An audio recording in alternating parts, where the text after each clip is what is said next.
I've seen this many times. People have the habit of putting their plugins directly onto the inserts of their track for processing, and then they'll copy over all those plugins to several other tracks that need the same processing. Here's the problem with that. For one, you're going to overload your computer's CPU, so you're going to have a lot of freezing and stuttering issues within your session. Here's another problem. You're going to lack full control over your session.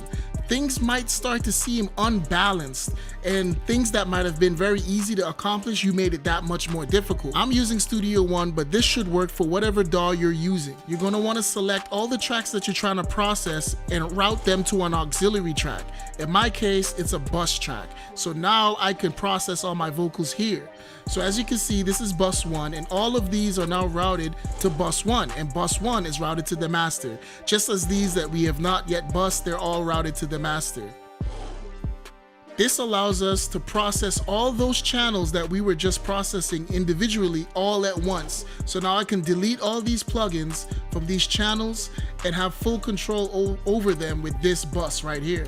So let's say you want to process them individually, you can do so directly on the inserts of that track without having a whole list of these plugins. But let's say you want to process some tracks that's within that bus, but differently. We're going to do the same thing, highlight them and create a bus. So now what you see is these two are now bused to bus 1, and bus 1 is now routed to the first bus that we made. I renamed it to hook bus. So now all of those tracks, included the ones that we just bussed, are still being processed by the first bus, but still separately. I hope this was somewhat helpful. This was another Mix Tip Monday with me, BLB. I'll see you next Monday.